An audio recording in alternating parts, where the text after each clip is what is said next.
caso la lista de problemas. ¿A quién apoya la lista de problemas? ¿Por qué? Porque es por donde lo voy a empezar a estudiar. Acá, si todo esto estoy llenando de flechas, cardiovascular acá, cardiovascular isquémico, yo le voy a pedir un centellograma pulmón para decir usted si esto tiene cara de infarto. ¿Está? Entonces, para ver, puede ser que uno se equivoque. En este caso, se le niega muy simple.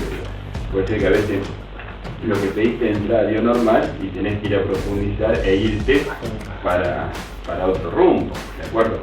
Pero, diríamos que en este caso todo apunta a que es un dolor precordial isquémico. No sé si un angina, un infarto, un inestable, pero que isquémico es isquémico. ¿Está?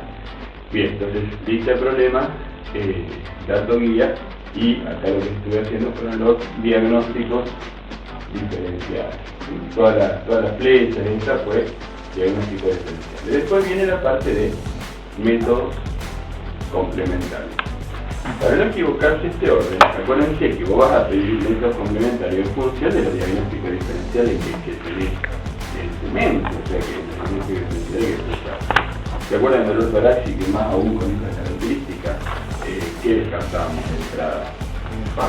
El infarto. Y el infarto habíamos dicho que era una triada, de 3, la clínica ya está, pero es imprescindible el electrocardiograma y las enzimas cardíacas. En base al resultado que uno tenga acá, bueno, después ve que sí, entonces después del método complementario vendría directamente el diagnóstico definitivo. Fíjense que el orden fue muy coherente, ¿sí? Son cinco cosas: lista de problemas, dato guía, los diagnósticos diferenciales, los métodos complementarios y el diagnóstico definitivo. ¿De acuerdo? Va a ser una mano, ¿no? Son cinco cosas para hacer el diagnóstico acá. Vayan anotándolo de esa manera y me van preguntando bien. La placa de tora, por ejemplo, que nosotros decíamos que era media como sagrada. Sí, también la podés pedir. Lo que pasa es que acá, por ahí... Estamos jerarquizando... Claro, vos querés saber si es una emergencia o no. La placa de tórax, ¿te acordás que era más por ahí para volver en forma crónica, que era hipertenso, todo? Seguro que después se la vas a pedir, pero... ahora, para el paso, en este caso, estás usando más tipo método complementario de la urgencia.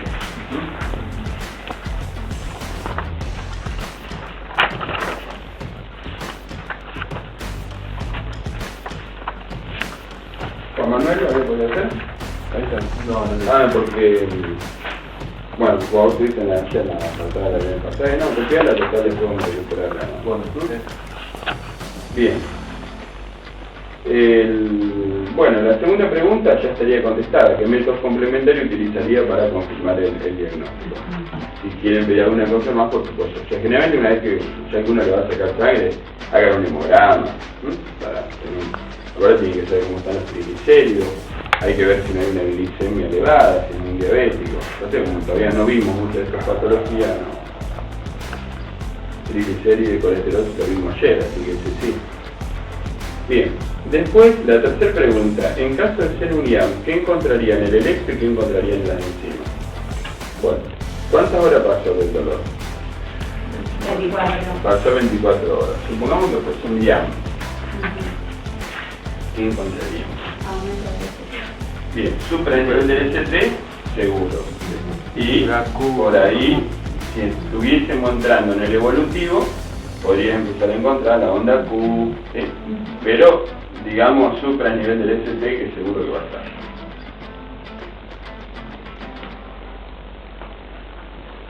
¿El gasto que ya está? No, yo no hago gracias. Bien. Después, ¿cómo esa del electro y las enzimas? Todo aumentado, todo por pico. 24 horas, bueno, o sea, la CPK, la SAT y la LH van a estar relativamente. ¿Quién estaría justo en su pico? La LH.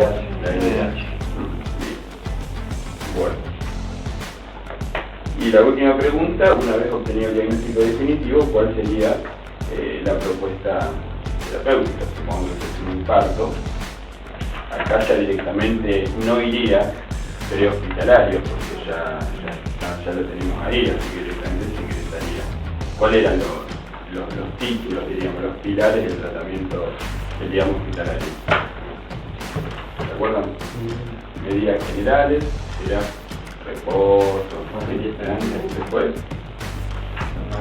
la repercusión, evaluar si le hará un cateterismo para ver si le van a colocar un sistema, qué se va a hacer. ¿Qué más? Intentar disminuir la manera de parto. Bien, y tratamiento de las complicaciones que aparecen. Nadie sale el fin de semana. ¿Verdad? Bien. Esto lo tienen que contestar así de rápido. ¿De acuerdo? En un examen estas preguntas son re básicas, ¿de acuerdo? Así que sépanlo, vuélvanlo a repasar todo el fin de semana para manejarlo bien. Bueno, listo, entonces el primer caso. ¿Estamos? Vamos entonces al caso número 2. ¿Terminaron de copiarlo del pizarrón? ¿Sí? Vamos al caso 2. ¿Deberían agregarlo? Este era más complicado. Consulta de urgencia a las 22:40 horas. Hombre de 52 años con antecedentes de hipertensión arterial. Sin tratamiento actual. Activo. Sin limitación de su capacidad funcional. Hoy, a las 20:45 horas, estando en reposo, inicia dolor opresivo retroesternal intenso, irradiado a zona interescapular y dorso lumbar, y que persiste hasta el momento de consultar. Otros antecedentes. El tratamiento con Adalat y Sulfina hasta hace unos 6 meses. Diabetes negativa, tabaquismo negativo, al examen físico, presentado angustiado, decúbito dorsal activo, hidratado, sin cianosis. Presión arterial de 180 a 120, frecuencia cardíaca 64, peso 25, talla 172. Histocoria, mucosas rosadas, tubular negativa, carótida simétrica sin soplo. Los pulmones, buena entrada bilateral de aire y ruidos agregados. Corazón, choque de la punta, quintoespacio por fuera de línea medio clavicular. Soplo diastólico de resuscitación de moderada intensidad. Abdomen, blando, depresible, indoloro, sin víscero megalia. Extremidades, sin edema, pulso simétrico, amplio. Bueno, hasta acá, o sea, si atienden ustedes a este paciente, ¿qué les impresiona? ¿Qué sería lo primero que finalmente que puede estar teniendo este paciente? O una disección de aorta o un infarto. Tienen los dos diagnósticos. Pero este tiene más cara de disección aórtica, ¿sí? Por todas las cosas que el infarto. Pero bueno, también habría que hacer la lista de problemas, los datos guía y los diagnósticos diferenciales. Fíjense que la lista de problemas, bueno, ¿alguien la hizo? ¿La lista de problemas? ¿La anotaron? Sí. Bueno, léela completa, a ver todo lo que Antecedentes de hipertensión, sin tratamiento actual, dolor opresivo, retroesternal intenso. Bueno, que está angustiado, elevación de la presión entre 80 y 120. El peso, que no sé si podría ser la 85 sería está bien, unos 70, casi unos 80 está bien. el soplo, que se yo, Bueno, y un soplo. Bien, ¿alguien busca algo más? ¿Listo el problema? Bueno, con eso buscarían el dato guía, que de nuevo el dato guía por supuesto va a ser el dolor torácico. ¿Choque de punta era normal? Sí, todavía no lo vimos, pero sí, está bien. En el quinto paso, cuarto, quinto paso intervalar está bien. Bueno, los diagnósticos diferenciales lo harían de la misma manera que en la historia clínica anterior, o sea, cardíaco, no cardíaco, isquémico, no isquémico, o sea, como lo habíamos hecho en la anterior. Y ahora tendrían que ir viendo a ver qué cosas apoyan a uno y otro. Fíjense qué métodos complementarios utilizaría para confirmar el diagnóstico. Acá también le vamos a pedir un electro y encima a ver qué pasa. Supongamos que vamos a hacer suposiciones, que el electro y las enzimas vengan normales. ahí habría alta sospecha de que podría ser un aneurisma disecante de aorta, una disección aórtica. En ese caso de que sospecha de disección aórtica hay que hacer un TAC para confirmar el diagnóstico, ¿de acuerdo? Así que aclaren... Eso de las pulsas, es que tengo las pulsas, es verdad, ¿no? Sí, pero eso únicamente a veces cuando la disección es baja, viste que, por ejemplo, se alteran los pulsos en medio inferior cuando la disección es por debajo de la bifurcación de las renales, de la salida de las renales. En este caso está normal, porque una disección alta que se lo ve. Entonces le pedían un TAC La confirmación, ¿verdad? para ver si hay, sí, un TAC para ver si hay un aneurisma disecante de aorta. Bueno, pero este paciente tiene en el laboratorio todo puesto acá. Fíjense que el electro tiene signos de hipertrofia ventrículo izquierdo y alteraciones de la repolarización ventricular, o sea que puede tener alterado el ST y la onda P. Y no se observan ondas Q, pero también no tendría por qué observarse ondas Q porque hace 1 hora y algo nada más que empezó el cuadro, ¿de acuerdo? Si fuese un infarto, no tendría por qué haber ondas Q tan rápido, ¿de acuerdo? Bien, y el laboratorio tiene hematocrito 42, está bien, blanco bien, sodio, potasio, glicemia, la urea y creatinina, está todo bien, la CPK total 123 y la CPK MB 106. ¿Quién se acuerda del valor normal de la CPK? ¿O quién en el laboratorio? Era 190. Bien, o sea que están bien, ¿de acuerdo?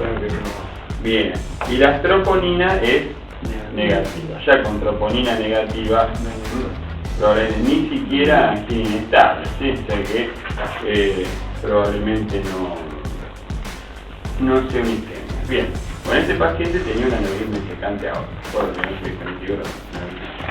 una disección aórtica. Lo que pasa es que la disección aórtica recién comenzaba, por eso no había alteración de los pulsos, nada raro. Diego, todo preguntado, o sea que no había todo porque recién empezaba la disección aórtica. Bien, espera como para que cambie la disección. ¿Está? Listo, entonces.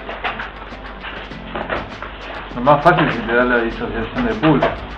Sí, pero vos fíjate que ese es un dato que generalmente no es muy precoz Ah, no. en la disección aórtica. Pues yo iría a buscar eso. Claro, que bueno, es lo mismo que lo veo. Sí, sí. Y si fuese aorta abdominal buscarías que el sople, late y expande.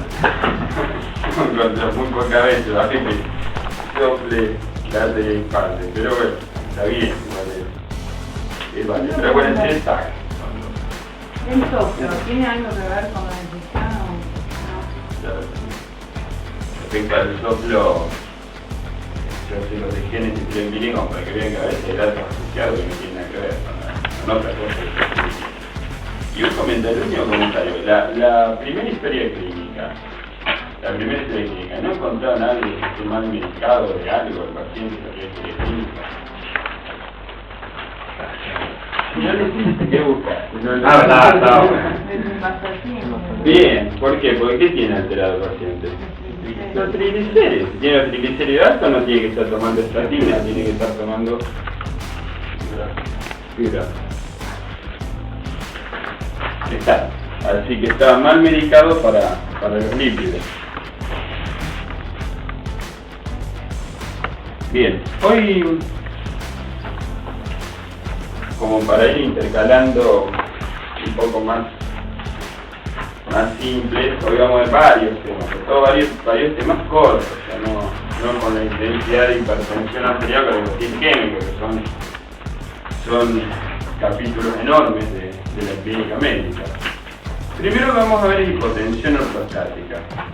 La hipotensión ortostática es mucho más frecuente en mujeres que ya de por sí sean hipotensas. La hipotensión ortostática tal vez no sea muy grave, pero es muy molesta la hipotensión ortostática. Les pasó alguna vez en verano, cuando hace mucho calor, de que te parás y cuando te parás, te entras a pegar una mareada fea. La hipotensión ortostática puede ser primaria, idiopática, o puede ser secundaria a una hipovolemia. Pero en este caso, si se pone una hipovolemia, el diagnóstico es más sencillo. O sea, aquel paciente que tuvo una hemorragia, obviamente va a tener hipotensión ortostática. ¿Saben cuál es la gran diferencia? Si la hemorragia fuese evidente, el diagnóstico sería fácil. Supongamos que eso es una hemorragia interna, algo que no se dé cuenta. Que cuando la hipotensión ortostática es secundaria hipovolemia, siempre tenés taquicardia para defender. Siempre taquicardia.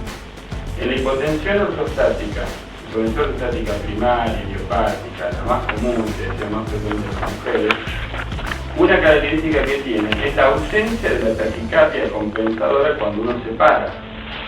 Normalmente uno al incorporarse tendría que largar 5 o 6 latidos como para mandar flujo al cerebro y no pegarte la mareada. Bueno, las personas que tienen hipotensión ortostática habitualmente no tienen esa taquicardia que manda agua al tanque, como diríamos, que manda flujo para allá arriba, y eso hace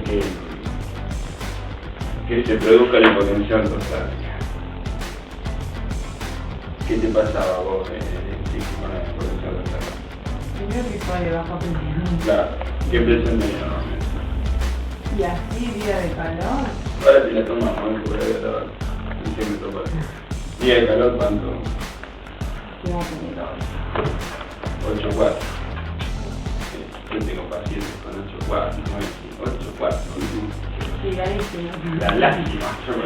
Te imaginas que cuando vos te pares, aunque te baje, pero 5 nada más, te baje de 5 metros de mercurio, que de 8 baje a 7,5, ya está. Ya con eso te venía abajo. ¿Y qué te amareo? Sí, incluso había pensado. Claro.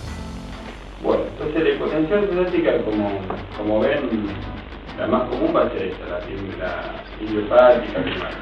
Bueno, este tema es corto, así que vamos a leerlo. ¿Quién es la Lorena? Ya está bien. Bueno, se define como la caída de la presión arterial sistólica de 20 milímetros de mercurio o más, y de la presión diastólica de 10 o más, dentro de los 3 minutos de adoptar la posición erecta. Se puede manifestar con sensación de debilidad muscular, inestabilidad, visión borrosa, licotimia, dolor en la nuca y los hombros, angina de pecho y claudicación intermitente. Estos síntomas remiten rápidamente cuando el paciente se sienta o acuesta. Los síntomas de la hipotensión ortostática son más marcados al levantarse por la mañana en el periodo postprandial, debido a la liberación de hormonas intestinales vasodilatadoras en respuesta a la ingesta de carbohidratos. Vieron que postprandial es típico, incluso aunque no sea hipotenso, por ahí terminaste de comer mucho y parar de golpe y entrar a marear, sobre todo cuando se come mucho hidrato de carbono. ¿Se acuerdan de gasto de cirugía del seno del AMPI? El AMPI era que estamos operados, que le es una piel rotor. Bueno, en ese caso era fácil de entender porque ¿qué pasaba? Venía una cantidad de hidrato de carbono con una osmolaridad a nivel intestinal que chupaba agua, robaba agua iones y producía un cuadro parecido a este. Sin llegar a mencionar una patología de ese tipo, aún en la persona normal, también el exceso de carbono roba líquido y te predispone a hipotensión ortostática. También los días de calor, a la actividad física, a levantarse a la Bueno, también es más común en ambientes calurosos, húmedos y durante el ejercicio intenso o maniobras de carga. Por ejemplo, durante la mección o defecación. La hipotensión ortostática en las disautonomías se debe a una falla de los reflejos vasoreceptores y de los mecanismos simpáticos vasoconstrictores, que normalmente evitan una caída de la presión arterial al adquirir la dispesación. Bien. Cuando uno se refiere a disautonomía, es alteración del sistema autónomo. Sería el caso, por ejemplo, del diabético, la neuropatía autonómica del diabético. Seguro el diabético tenía neuropatía sensitiva, motora y aparte autonómica. Entonces, en el caso de la autonómica, la llamamos disautonomía, o sea, alteración del sistema autónomo. El diabético mejor ejemplo. Siga. me dice se caracteriza por la... Está. Se caracteriza por la ausencia de taquicardia compensadora y de un incremento de los valores plasmáticos de noradrenalina al adoptar la posición directa. La hipotensión ortostática puede deberse también a hipovolemia, insuficiencia suprarrenal o al efecto de fármacos, por ejemplo, diuréticos, antihipertensivos, vasodilatadores o agonistas dopaminérgicos, particularmente en los pacientes ancianos. En los casos que siguen a la reducción de volumen junto a la caída de presión, existe taquicardia compensadora al adoptar la hiperestación. Bien, esto es lo que decíamos hoy, recuerdo, diferencienlo de esta manera. Si hay hipotensión ortostática y hay una taquicardia importante, en realidad es porque se perdió sangre, no porque haya una disautonomía ni nada de eso.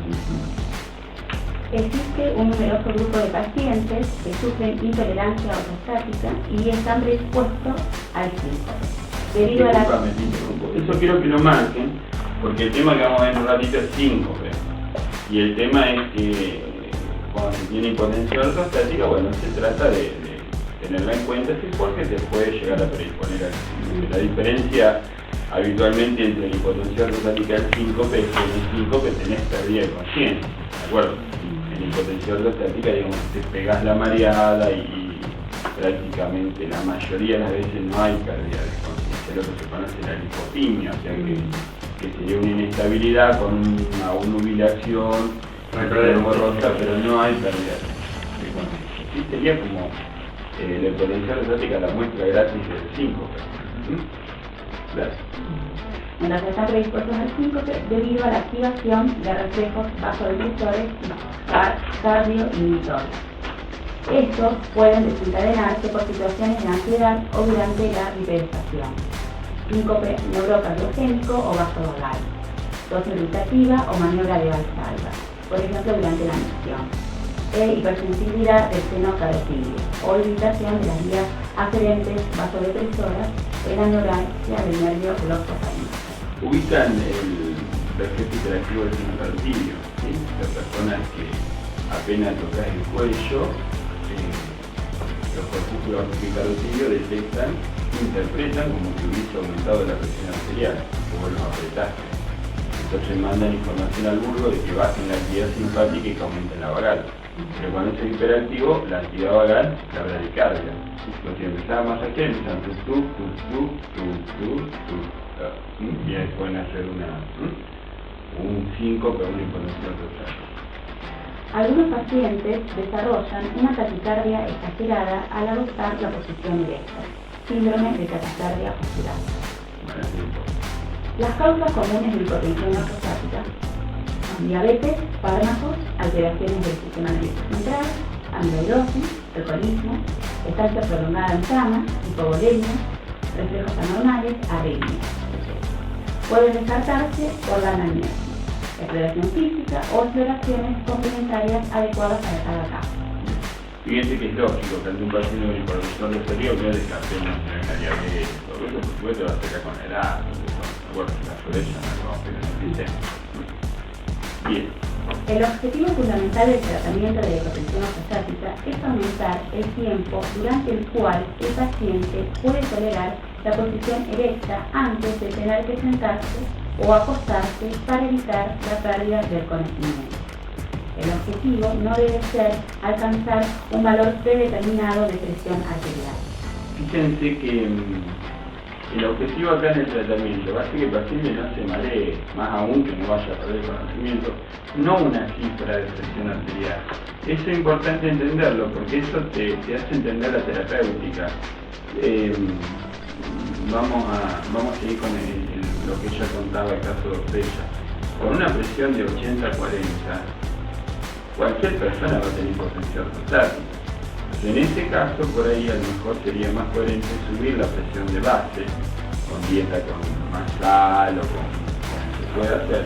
Y a lo mejor tiene una presión de 160, cuando vos te pares, te baje lo mismo que bajaba antes, pero ya no da hipotensión ortostática. ¿Está? O sea que el objetivo no es que cuando me paro no me baje la presión, el objetivo es que cuando yo me pare no me maree, y menos aún me caiga. ¿De acuerdo? Entonces a veces lo logras simplemente subiendo la presión de base. El tratamiento incluye educación del paciente para evitar los factores desencadenantes, tales como levantarse bruscamente de la cama, o sillones, o exponerse al calor. Eliminación de fármacos que puedan agravar la hipotensión, particularmente diuréticos y antidepresivos en los pacientes ancianos. Aumento de la ingesta de sal y agua, uso de cafeína, y evitar comidas copiosas y ricas en hidratos de carbono para evitar la hipotensión postprandial. Maniobras posturales, tales como dormir con la cabecera de la cama elevada, 15-30 centímetros, posición del tren del ángulo, invertida, o cruzar las piernas al ponerse en silla para evitar el sitio. Bien. Generalmente la persona ya toda esta más o menos la sabe la hizo en algún momento, ¿sí? Si alguien va al gimnasio, hace actividad física, ya se la deben haber enseñado. El tema es que a veces puede hacer todo eso e igual seguir con el profesor de práctica los días de calor.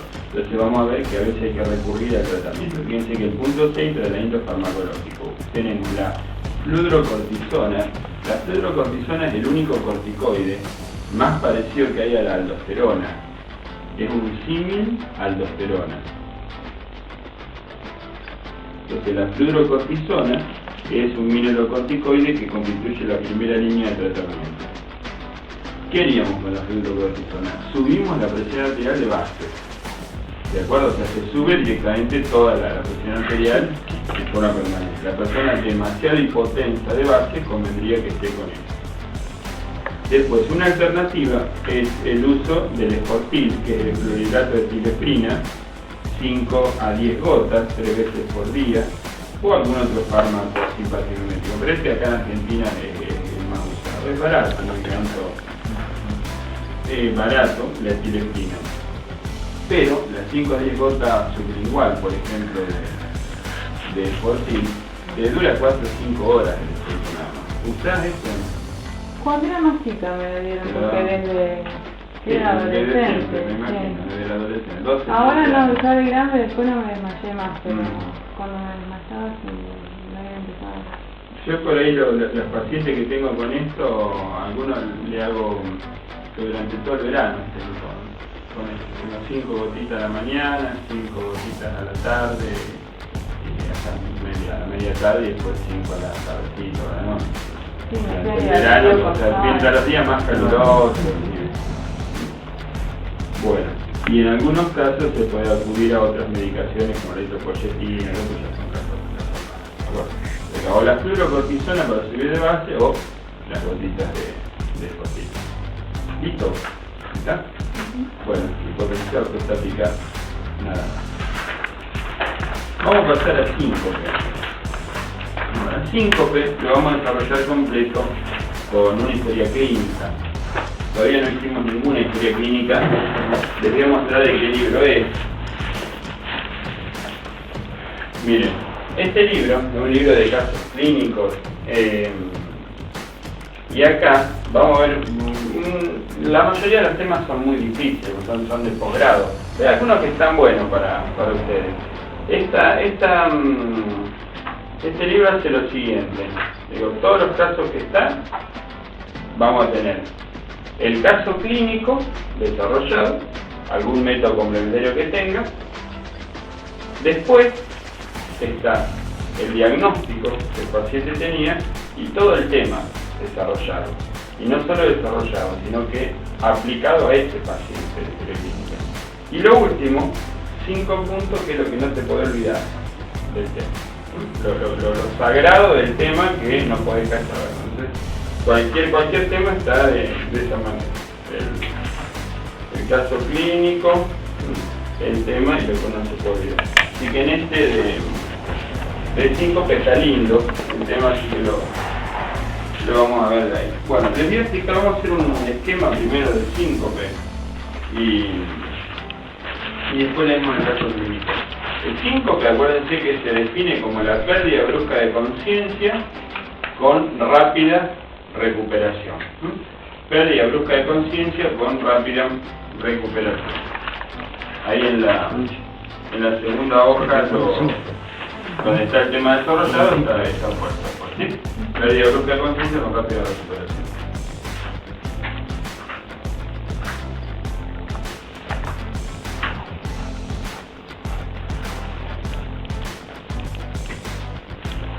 vamos a desarrollar el tema síncope con un ejemplo bien fácil. Esto una vez lo hicimos en un curso y estuvo muy bueno porque después no se lo acuerda para pensar a veces que vean un paciente con síncope.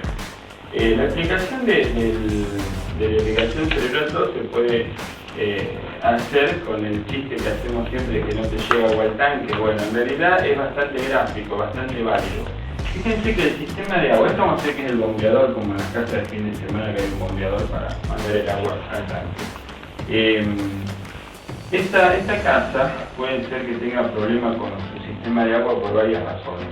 Una de ellas podría ser que haya una gran sequía y que las napas de agua se hayan perdido, o sea que tengamos problemas con el agua, que tengamos problemas en cantidad. La otra posibilidad es que el agua esté contaminada y que tengamos problemas con la calidad del agua. Entonces que todo el resto funcione bien, pero falte agua en cantidad o esté alterada en calidad. Lo otro que puede pasar es que las napas de agua esté toda bien, no esté contaminada, pero que el bombeador, el motorcito, se haya roto y no esté bombeando agua suficiente o no esté bombeando para arriba.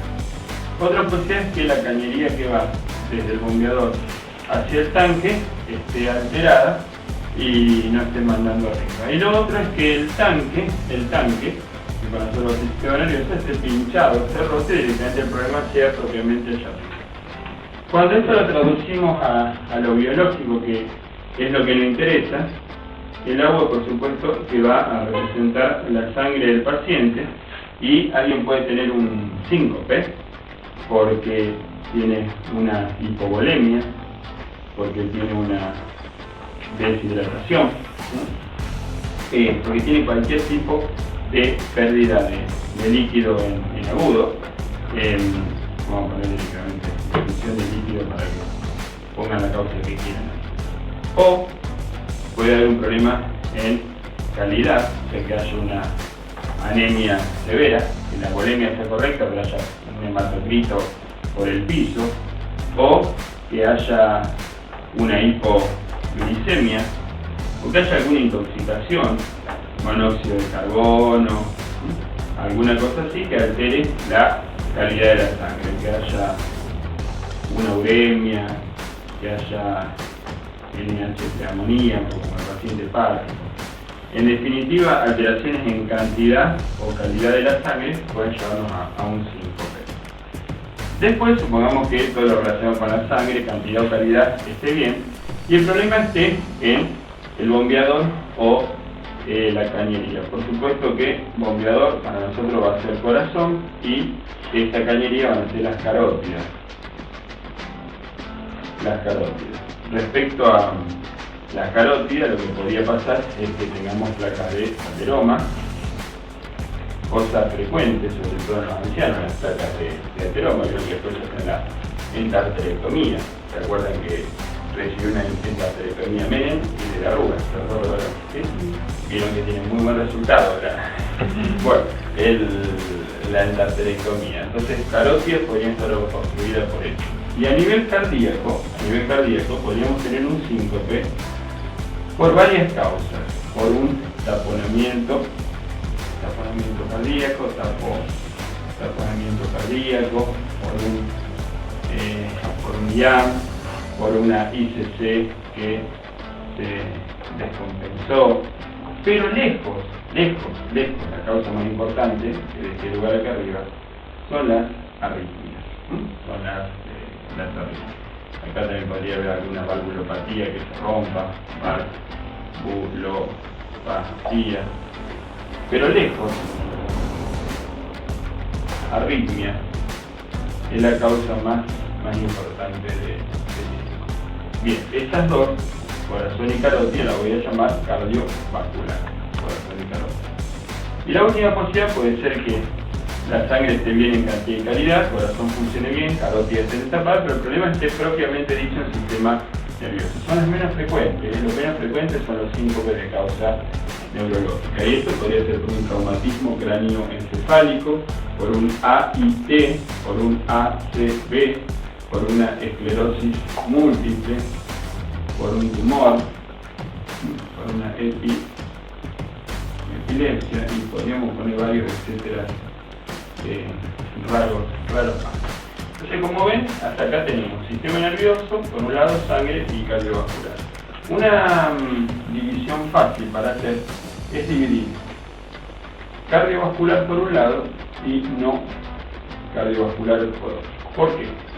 Porque el 50% de los síncopes son cardiovasculares y el otro 50% de los síncopes son no cardiovasculares. O sea, estarían divididos entre el sistema nervioso y sangre. Y de estos dos, por supuesto, más sistema nervioso que sangre. Entonces 50 y 50. Y dentro de cardiovasculares dejo la arritmia que lleva la principal causa. Esto nos da una idea que al paciente con síncope, cuando lo empecemos a estudiar, probablemente arranquemos por cardiovascular. Y no solo que arranquemos por cardiovascular, lo más probable es que arranquemos con un electrocardiograma, una cuestión de frecuencia, nada más usando la estadística. Bien, dos cosas más. Una es que cuando uno ve a un paciente con síncope, puede acordarse de esto y ubicarse rápido, es decir, algún problema de sangre, problema cardiovascular, problema neurológico. ¿Por dónde arranco? Arranco cardiovascular, bueno, más problema frecuente. Van a usar el resto de todo lo que vean. El paciente es gordo, fuma, alguien que estaba por ahí te dice que es diabético, todo más aún apunta a la cardiovascular. Pero alguien que te dice que es diabético tipo 1, que usó mal la dosis de insulina, todo, bueno, apunte para acá, ¿de acuerdo? Entonces la historia clínica, por supuesto, se va a orientar acerca de qué puede ser. Bien, y el último comentario. A veces pasa, cuando uno llega con la ambulancia, el paciente ya está despierto, porque generalmente el síncope se cayó y como es rápida recuperación ya está despierto. Y se te plantea el problema, ¿qué hago? ¿Me lo cargo y lo llevo para internar o no lo interno y lo trato de forma ambulatoria? Lo más aceptado para decidir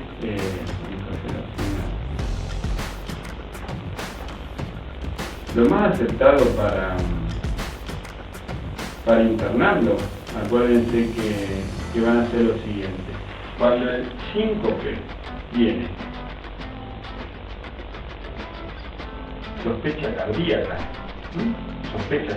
por lo que digo, porque fuma, gordo, sospecha cardíaca se interna.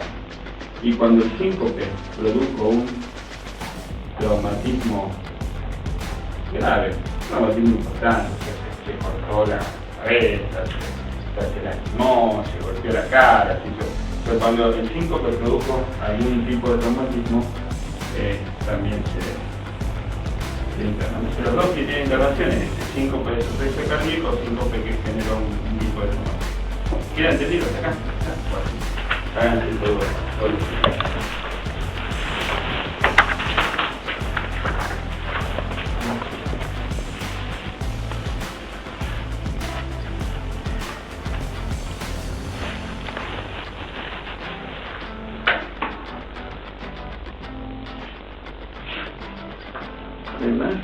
No, por abajo.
Bueno, ¿listo el esquema?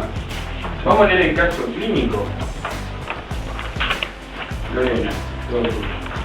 Ahora te canso leer. Sí, ¿Quieres leer, no? No, no lo voy a leer.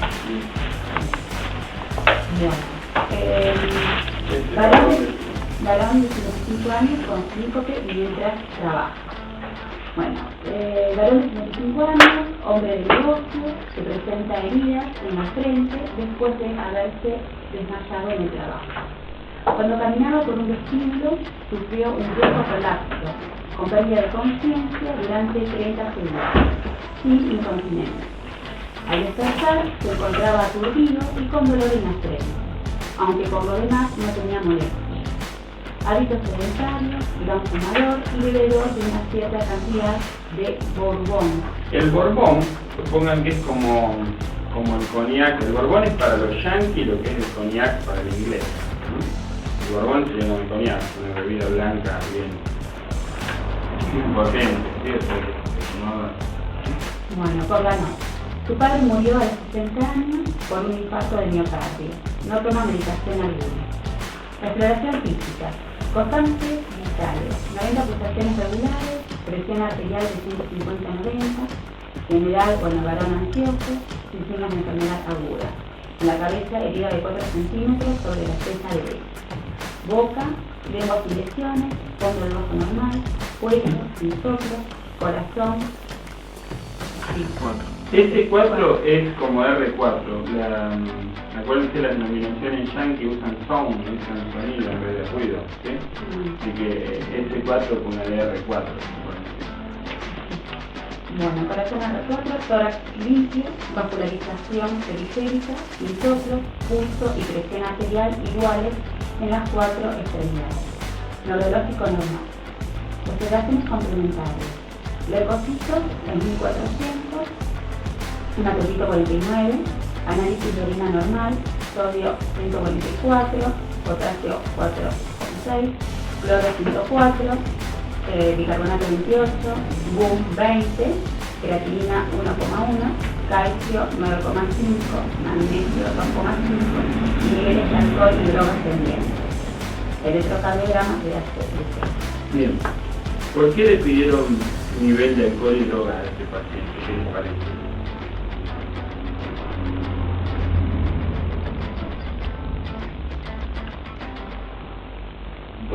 El alcohol no era un desencadenante. Bueno, ¿dónde fue que se descompuso el paciente? En el trabajo. En el trabajo. Se le pide alcohol y drogas porque ART va a tratar de no pagar nada. ¿De acuerdo?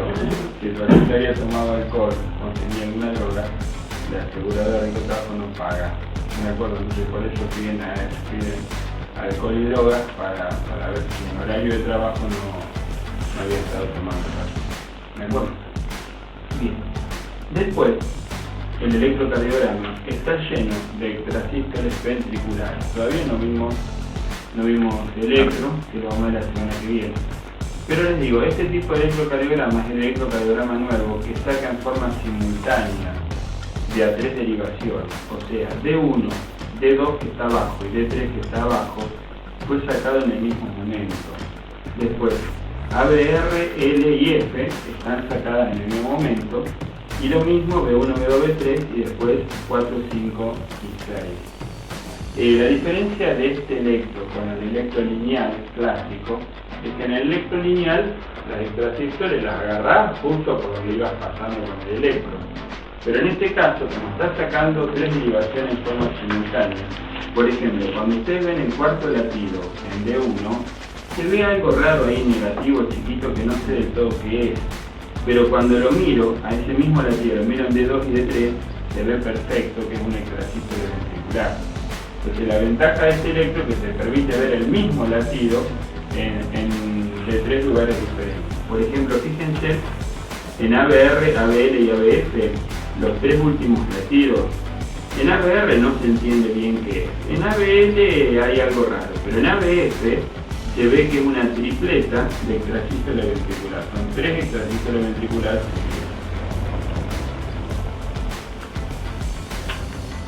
¿Está? Entonces, este electro después lo vamos a aplicar, pero acuérdense de eso, de que saca en forma simultánea, eso sería lo bueno que tiene. Bien, ¿estamos entonces con esto? Vamos entonces dejamos la historia clínica, el desarrollo completo de la historia clínica lo vamos a saltear, pero lo que sí les voy a decir probablemente cómo fue la secuencia. Acá lo más probable fue esto. El paciente presentó un síncope por una arritmia ventricular. Lo más probable es que sea un extrasístole ventricular, para lo muestra ahí el electro. Y lo más probable es que esto fue por cardiopatía isquémica de base que el paciente tenía. Entonces esto nos da una idea que en este paciente probablemente le demos tratamiento antiarrítmico. Tal vez teníamos que mandarlo a la casa con aminodarona, porque es uno de los mejores para las arritmias ventriculares. Pero seguramente lo mejor para este paciente va a ser antianginoso, como lo habíamos visto ayer, el tratamiento de la cardiopatía isquémica, que fue la responsable de generar todo. ¿Está? Entonces síganle la fisiopatología como pasaron los textos. ¿Por qué cardiopatía isquémica? Porque tenía obesidad, hipertensión, familiares, un montón de cosas a favor de cardiopatía isquémica. Bueno, vamos a saltear esta hoja. Quiero que la lean todos ustedes y vamos directamente a los principales factores clínicos, que era lo que les decía que había que recordar. Fíjense el primero, que cuando el síncope produce una lesión grave traumática o se sospecha de etiología cardíaca, está indicado el ingreso hospitalario. 2. Hasta en el 50% de los pacientes con síncope, la etiología del síncope permanece oculta a pesar de los estudios. O sea que en la mitad de los pacientes, probablemente por más que lo estudien, no encuentren la causa del síncope.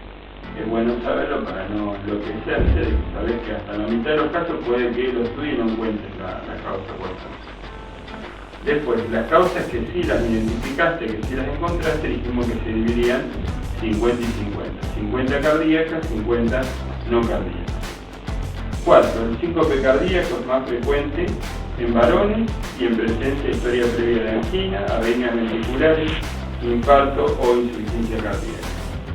Y el último, curioso, la mortalidad a los 5 años de los pacientes con síncope cardíaco es alrededor del 50%, casi el doble de los síntomas no cardíacos o de etiología desconocida.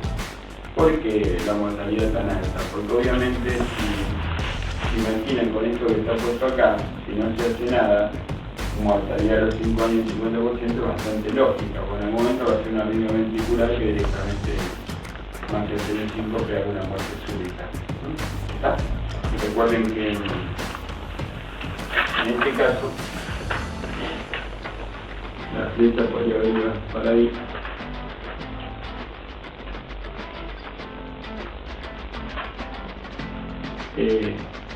Del capítulo muerte súbita, más del 90%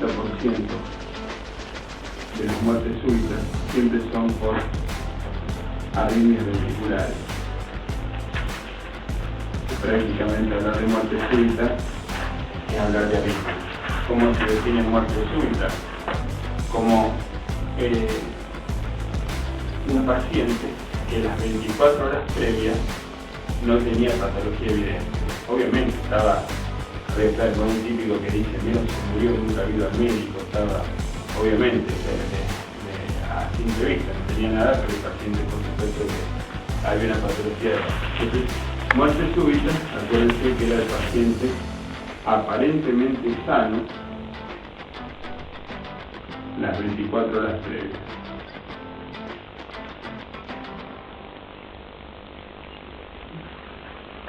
Y casi siempre muerte súbita por arritmia ventricular.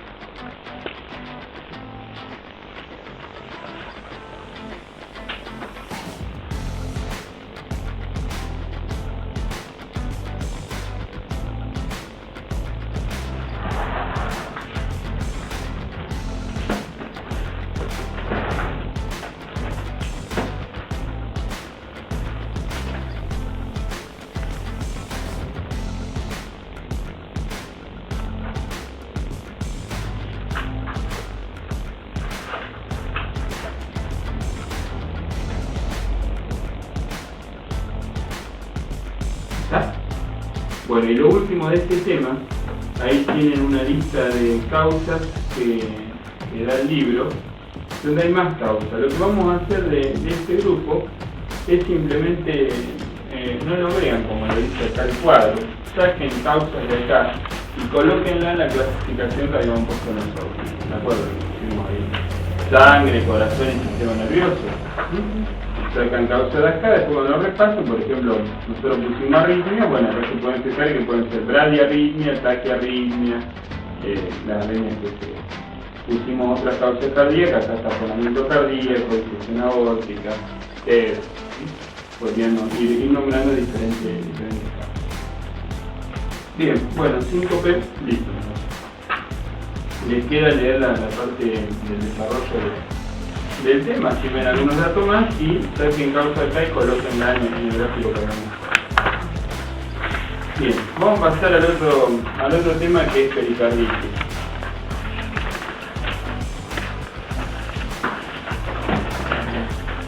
Hoy son todos varios temas, muchos temas cortos.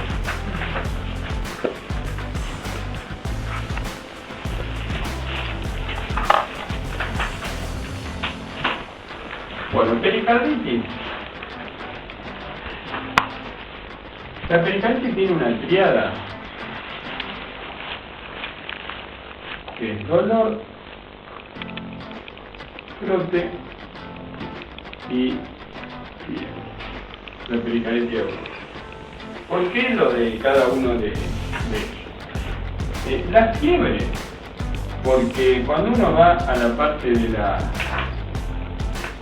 etiología de la pericarditis aguda, prácticamente más del 70-80% de la pericarditis aguda son virales. La etiología vamos a poner que son virus.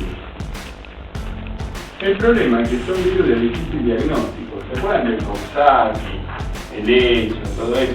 Como son virus de difícil diagnóstico, normalmente las pericarditis agudas quedan sin diagnóstico etiológico.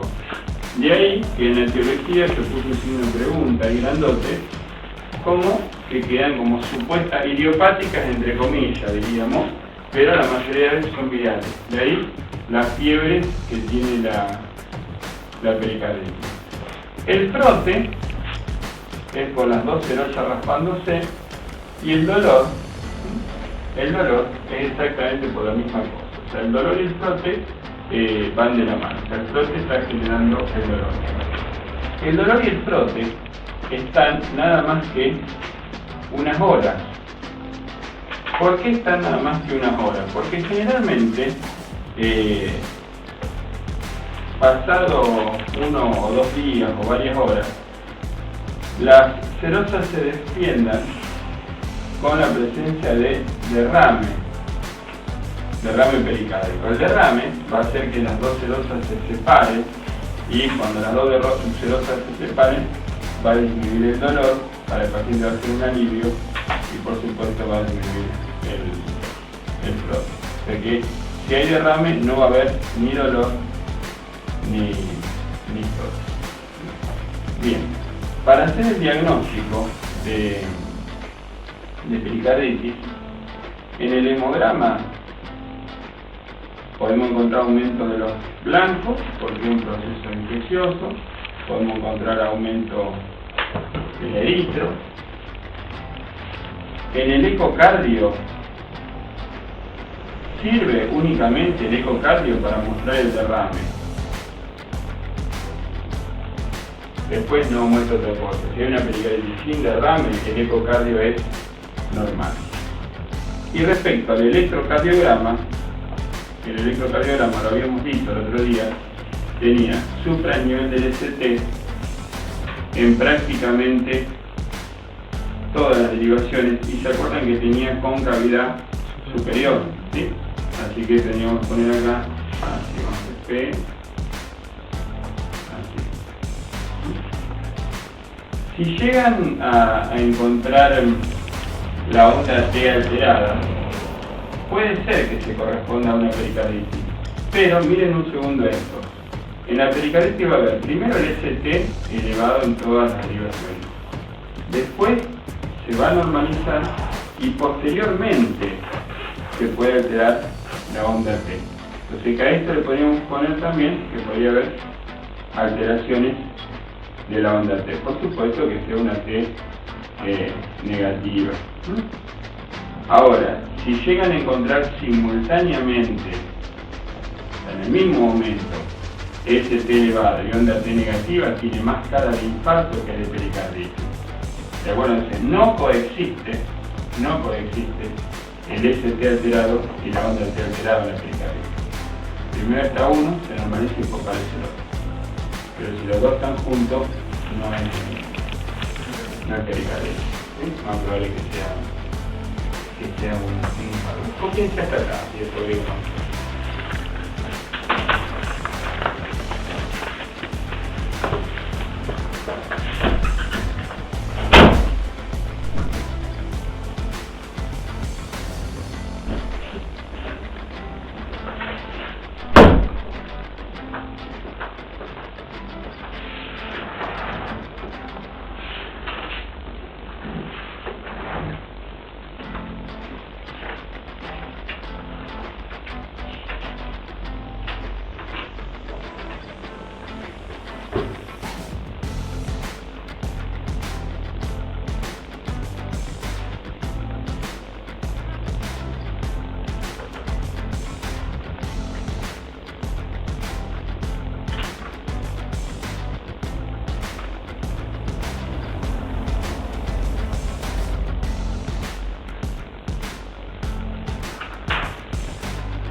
Bueno, de métodos complementarios no hay mucho más que esto para hacer.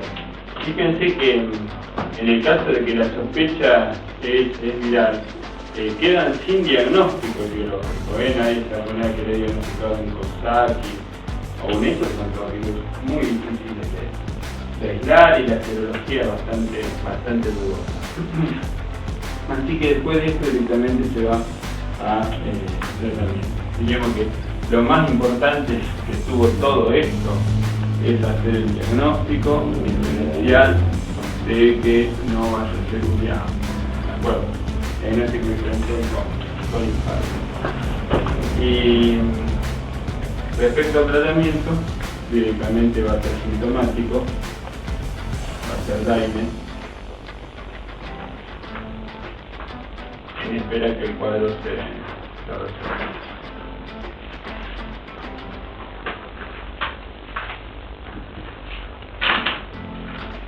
Bueno, está.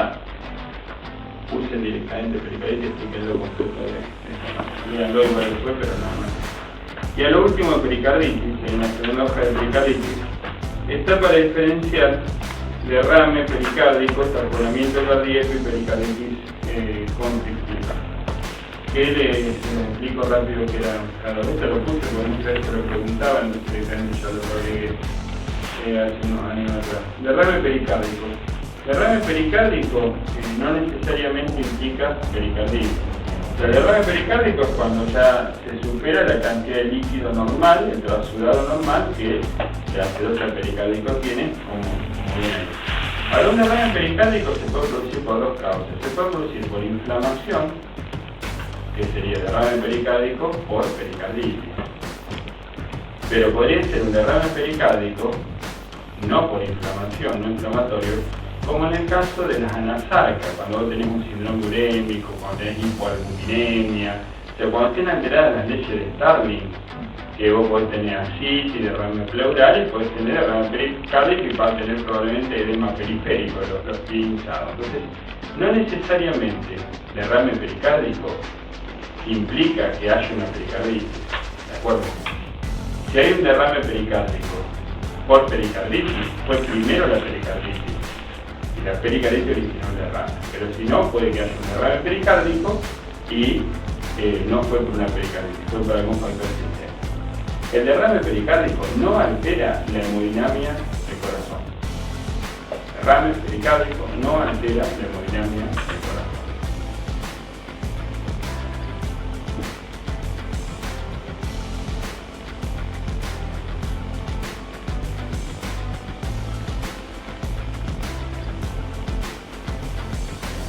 En cambio,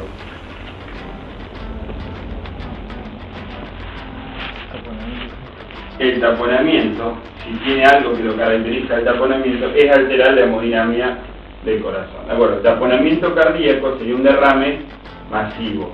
Un derrame masivo. ¿Cuáles pueden ser las causas de taponamiento cardíaco? Depende de con quién hables. Depende a quién le pregunte, porque si vos vas a clínica médica y preguntás por qué la gente tiene taponamiento cardíaco, probablemente se te conteste porque tuvo un infarto con ruptura de pared libre de ventrículo y eso es una salida masiva de sangre hacia te van a hablar del taponamiento secundario al infarto miocardio, a la complicación mecánica, que lo vimos ayer.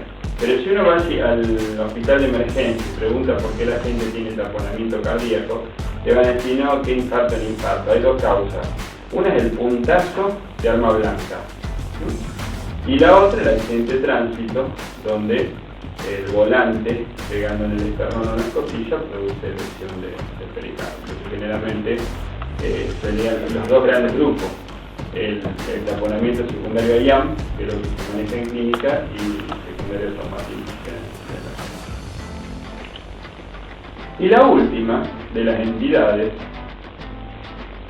esta es extremadamente rara, que es la pericarditis constrictiva. Cuando uno estudiaba anatomía patológica, estudiaba pericarditis constrictiva y creía que era re frecuente, no sé si les habrá pasado, por lo menos yo creía que iba a dar vuelta a la esquina y iba a haber un paciente con pericarditis constrictiva. La pericarditis constrictiva es una entidad insólitamente rara.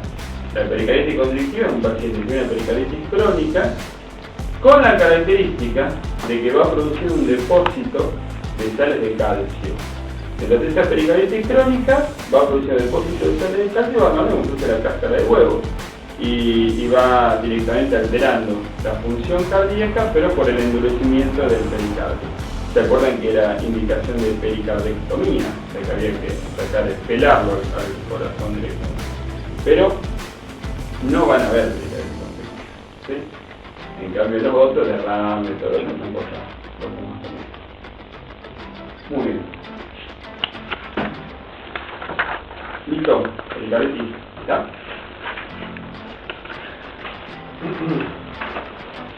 Bueno, vamos a pasar ahora al tema shock. Este tema shock es un tema importante. Vamos a conversarlo primero y después lo leemos. Si uno tuviese que definir qué es un paciente que está en shock, es un paciente que tiene una insuficiencia circulatoria aguda. ¿Sí? Insuficiencia circulatoria aguda. Ahora, ¿por qué alguien puede tener insuficiencia circulatoria aguda? Puede tener insuficiencia circulatoria aguda porque falló el corazón. Entonces se vino abajo el volumen minuto. Estabiliza bajo el volumen minuto, hay insuficiencia circulatoria aguda, culpa cardíaca, sería el shock cardiogénico. Un shock cardiogénico. Puedo tener insuficiencia circulatoria aguda porque me falta sangre. Una hemorragia, sería el shock hipovolémico. Podría tener insuficiencia circulatoria aguda porque la sangre está, pero está mal distribuida. Sería el shock distributivo, que es cuando, por ejemplo, sería la anafiláctico en ese caso. ¿Qué pasa? La volemia la tenés, pero la vasodilatación hizo que la presión arterial se venga al piso directamente. Podría tener un shock complicado, un shock con múltiples cosas que es tan diferente al resto que lo tenemos que explicar aparte después, que es el shock séptico. El shock séptico es el más enredado de todo. En el shock séptico interviene la vasodilatación, por la misma fiebre tremenda que tiene. Interviene también la depresión cardíaca, porque las endotoxinas bacterianas son depresoras del miocardio. Entonces es como que se me agrega un cardiogénico. ¿Está? Entonces tengo distributivo, tengo cardiogénico. Los tejidos aumentan el consumo de oxígeno. O sea que en el shock séptico es el más enredado de entender de todo. Y otro más está el shock obstructivo. El shock obstructivo es el caso del TEP masivo, o sea, donde se obstruyó una zona del sistema circulatorio y se produce un corazón pulmonar agudo, sería el caso del TEP. Directamente la volemia está, la función cardíaca estaba todo bien, pero la obstrucción hace que directamente no pueda seguir circulando. Fíjense que todas estas causas diferentes de shock, todas producen más o menos la misma repercusión, todas producen más o menos la misma clínica. El tema de discusión eterno en el tema shock es ¿cómo hacemos diagnóstico de shock? ¿Cómo decimos este paciente está en shock? Entonces, en los últimos años se trató de simplificar lo más posible el diagnóstico de shock, para decir, ¿está o no está en shock? Fíjense, ahí tienen un cuadro donde dice, muchos consideran que hay shock en cualquier enfermo con factores predisponentes, o sea que tenemos alguna patología de base, que presentan un descenso significativo de la presión arterial, un flujo urinario de menos de 30 mililitros hora, que sería oliguria, y un descenso del pH. Entonces, cuando vos juntás esas tres cosas, estás en shock, ¿de acuerdo? O sea, la patología de base más estas tres, ¿de acuerdo? Entonces, una patología predisponente más descenso de presión, descenso de diuresis, descenso de pH. Así que este cuadro márquenlo. Respecto a los signos y síntomas que los pacientes van a ser bastante comunes a todos, o sea, probablemente, por más que el shock sea por una causa o por otra, va a haber hipoperfusión de todos los tejidos, así que la clínica va a ser relativamente similar en la mayoría de los pacientes. Fíjense el cuadro con las causas. Disminución de volumen sería shock hipovolémico, pérdida de sangre, hemorragia, pérdida de volumen plasmático, hay quemaduras, pérdida de agua, desforesis, transpiración, vómitos, diarrea. Causas cardíacas, shock cardiogénico, pérdida de función contráctil, infarto, miocarditis, varias arritmias también. Obstructivo sería el TEP, taponamiento cardíaco, aneurisma disecante. Y después disfunción vasomotora, que serían estos los distributivos que estamos hablando, pérdida de tono vasomotor, por ejemplo estaría la anafilaxia, el shock anafiláctico estaría acá, y el shock séptico también estaría acá, a pesar que al shock séptico dijimos que había que complicarlo un poco más porque tenía varias cosas. Bueno, Lorena, ¿querés leer los signos y síntomas de shock? Porque es válido para todos los tipos de shock. Los síntomas y signos pueden deberse al shock propiamente dicho o al proceso patológico subyacente. La actividad mental puede estar conservada, pero son frecuentes la letargia, la confusión y la somnolencia. Las manos y los pies están fríos, húmedos y muchas veces cianóticos y cálidos. El tiempo de llenado capilar está prolongado y en casos extremos puede aparecer un patrón reticular, azulado, en grandes superficies. El pulso es débil y rápido, a menos que haya un bloqueo cardíaco o una bradicardia terminal. A veces solo puede palparse el pulso femoral o carotideo. Hay taquipnea e hiperventilación, pero cuando el centro respiratorio fracasa por perfusión cerebral insuficiente, la apnea puede ser un episodio terminal. La presión arterial tomada con manguito tiende a ser baja, menos de 90 sistólicas, o no puede obtenerse, pero la medición directa mediante cánula intraarterial muchas veces da valores significativamente más altos. Para el diagnóstico se necesita la evidencia de una perfusión tisular insuficiente debida a la disminución del gasto cardíaco. Fíjense que el dato de que la perfusión tisular es insuficiente es el pH en este caso y la diuresis sobre todo. Porque si hay oliguria puntual es indicativo de que el riñón está hipoperfundido, porque todo el mundo está hipoperfundido, tanto hipoperfundido. Y el pH descendido, la acidosis metabólica, lo más probable sea por la hipoxemia que están teniendo los tejidos. O sea que están haciendo glucólisis anaeróbica. ¿Se acuerdan que la glucólisis anaeróbica, cada mol de glucosa, en vez de quemarlo en 38 ATP, que era lo que te daba con oxígeno, te da 2 ATP, y el resto era lactato y piruvato, así que con eso hacía la acidosis metabólica. La acidosis metabólica es indicativo que los tejidos están en hipoxia. Digamos. El diagnóstico se apoya en signos de hipoperfusión de órganos específicos, oliguria, cianosis periférica, o signos relacionados con los mecanismos compensadores, taquicardia, taquipnea y aforesis. En las fases más precoces del shock, muchos de estos signos pueden faltar o pasar desapercibidos si no se buscan concretamente. Así pues, el tratamiento no debe iniciarse hasta que el shock esté avanzado. Bien. ¿De acuerdo? Bueno, y el tratamiento para todos los shocks, vamos a utilizar la mnemotecnia BIP. BIP es ventilación,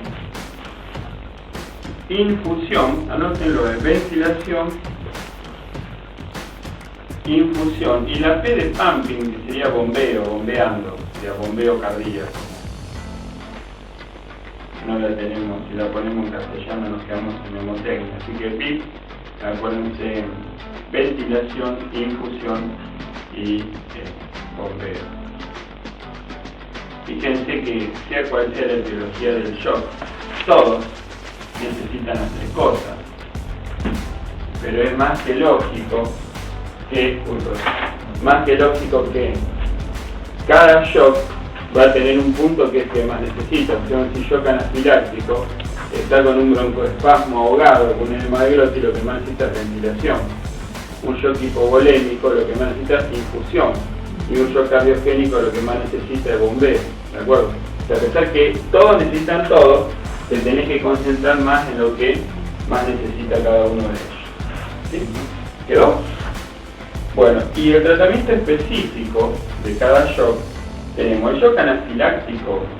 Acá y en la China sigue siendo la adrenalina la primera droga de elección para el shock anafiláctico. La adrenalina viene unas ampollitas chiquitas de adrenalina de 1 mililitro, son color marrón, son oscuras porque la luz lo destruye, no como un nitrocruciato que apenas lo alumbraste no está más, pero la luz lo destruye, lo degrada más rápido. Entonces, ampollita chiquita de 1 mililitro, viene uno en 1000, ya viene diluido. Entonces lo que uno hace es cargar la jeringa, la de 1 mililitro, la de insulina o la de tuberculina, la de 1 mililitro, lo cargas completo y se le va pasando de a tercio, de a 0,3 mililitros, un tercio de jeringa. Lo va poniendo en forma subcutánea. ¿Cuál es el parámetro que tenés que ver para ver si podés seguir poniendo o no? Es la frecuencia cardíaca. Te imaginas que apenas empecé a poner adrenalina, la frecuencia cardíaca se entra a ir por las nubes. Para una persona joven, probablemente la frecuencia cardíaca no nos preocupe tanto. Ahora, si fuese un viejo, se imaginan que, o una persona cardíaca, no nos vamos a poder entusiasmar mucho con la adrenalina, porque si no lo podríamos estar matando con la adrenalina. La cuestión es que se puede ir repitiendo cada 10 minutos, dependiendo de cómo va respondiendo el paciente. Si pasamos la primera ampollita de 1 mililitro de adrenalina y el paciente todavía sigue consciente, bueno, podemos llegar a hacer una segunda. Recuerden que la vida media de la adrenalina es muy breve, o sea que no se te va acumulando adrenalina, o sea que cuando vos ves que va perdiendo el efecto, porque ya se fue la adrenalina. Respecto al corticoide, si uno le hace hidrocortisona endovenosa, lo que más comúnmente se hace, que es el decadrón, o sea la dexametasona, va a venir bien, pero va a venir bien para ir frenando lentamente la reacción alérgica, pero no para salvarle la vida al paciente. Recuerden que un corticoide nunca funciona antes de 30 a 60 minutos. En un verdadero shock anafiláctico, en 30 minutos estás muerto. Por eso la adrenalina es la que le salva la vida al paciente. Pueden preguntar, ¿y por qué en las reacciones alérgicas sí se usa mucho el corticoide en vez de la adrenalina? Pues la mayoría de las reacciones alérgicas que vemos no son shock anafilácticos, son urticarias gigantes, un edema de glotis, o sea, cosas que te da tiempo a que el corticoide empiece a funcionar.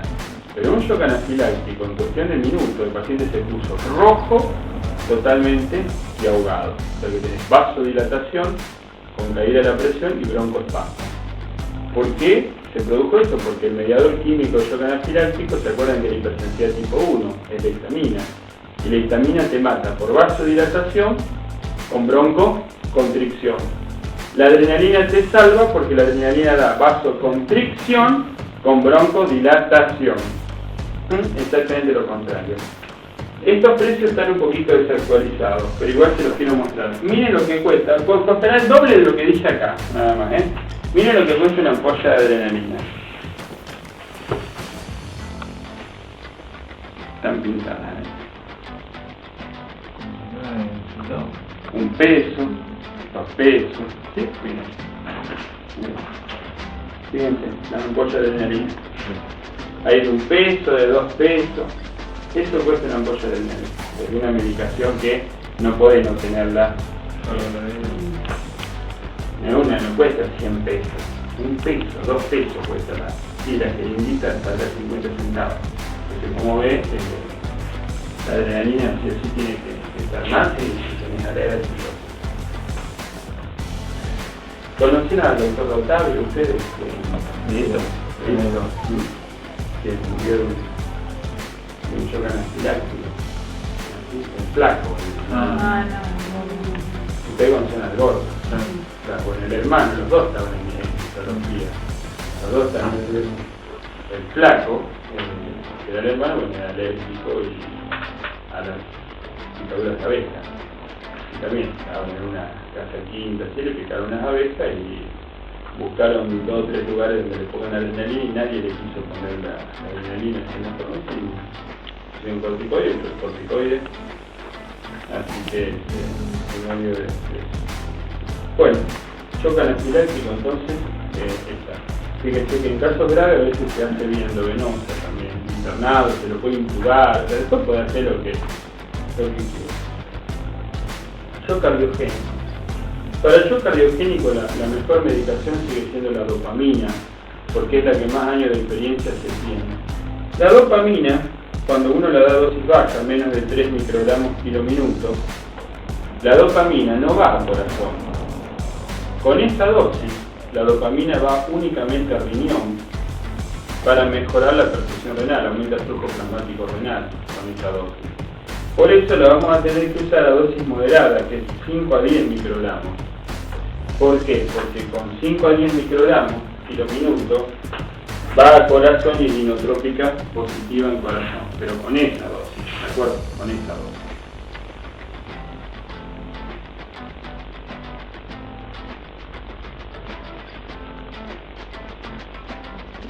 Muy bien. Ahí yo puse otro, también se pone esta otra medicación. El hipovolémico, lo vamos a explicar cuando vamos a meditar. El hipovolémico, el tratamiento de hipovolemia es un expansor plasmático, líquido, lo que haga falta. Y el último, que es el séptico, lo vamos a ver con el tema antibiótico. Lo vamos a ver cuando si se fijan en el índice del tema figura sepsis, figura con los capítulos de infección. Bien. Bueno, y lo último para terminar hoy es hacer un repaso de terapia intensiva. Aprovechamos que vemos shock, porque el paciente con shock es uno de los candidatos a terapia intensiva. A veces se tiene el concepto equivocado de mandar a terapia intensiva a los pacientes que tienen patologías graves terminales, por ejemplo. El paciente oncológico no va a terapia intensiva, porque a terapia intensiva va el paciente que tiene generalmente una alteración hemodinámica o una alteración neurológica de instalación brusca, por eso va el infarto, van todas las patologías cardíacas, pero que tenga posibilidad de recuperarse. O sea que terapia intensiva no es como para mandar gente a que se termine muriendo. La idea es que en terapia intensiva la gente salga después de terapia intensiva. Hay ciertos protocolos que todo lo que se evalúa en una terapia intensiva. Entonces, qué cosa esté internado, por lo que sea, que se evalúa a todas las personas que tienen que estar en terapia. Entonces eso quiero que veamos ahora, si ya tienen una idea de lo del manejo de terapia. Así que bueno, vemos esta parte y terminamos. Lorena, vamos a leerlo, estos son 2 minutos. Bueno, disculpame una cosa, vamos a arrancar desde la segunda columna. Después la primera la leemos, dice valoración y atención del enfermo. Lo anterior después leanlo, porque está lindo explicado quién se manda a terapia y quién no. Bueno, el cuidado del enfermo en situación crítica o con riesgo vital requiere el conocimiento de la historia clínica y su exploración sistemática. Se precisa, además, conocer de forma rápida y exacta los cambios fisiopatológicos que puedan producirse, prestando especial atención a los diferentes órganos y sistemas del modo que a continuación se detalla. Fíjense que generalmente los terapistas son los que mejor manejan la interna, por ejemplo, son los que más saben de fisiología, generalmente los terapistas. ¿Por qué? Porque tenés que saber de todo para estar en terapia. A veces un error re común es que alguien que recién se recibe los mandan a hacer una guardia de terapia. El peor lugar que podés llegar a hacer una guardia de entrada es terapia intensiva. Si pasa un día donde no pasa nada, está todo tranquilo, fantástico, pero se te entren a complicar 2 o 3 pacientes es un descalabro, porque terapia intensiva es que saben mucho para estar. Sigan. Ritmo cardíaco. Su control es útil para el diagnóstico de las arritmias y para valorar la frecuencia cardíaca. Bien, prácticamente siempre están con un monitor conectado estos pacientes.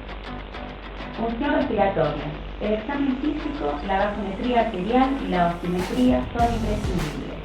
Si la insuficiencia respiratoria no se corrige con la terapéutica habitual, se hace necesaria la intubación y ventilación mecánica con sus diferentes actividades. Bien, acá generalmente siempre están con el oxímetro de pulso. Ubican el oxímetro de pulso, el saturómetro, como le decimos. El saturómetro tiene una alarma. El saturómetro tengo el broche puesto y yo lo programo para que me suene cuando caiga por debajo de 80, por debajo de 70, de lo que vos quieras. Así que oxígeno me lo controla el saturómetro. Frecuencia cardíaca, el monitor. Control hemodinámico. La vigilancia de la presión venosa central valora la precarga y la necesidad de aportar líquidos. La determinación cruenta de la presión arterial permite la medición de gasometrías y es necesaria en el enfermo que recibe fármacos vasoactivos.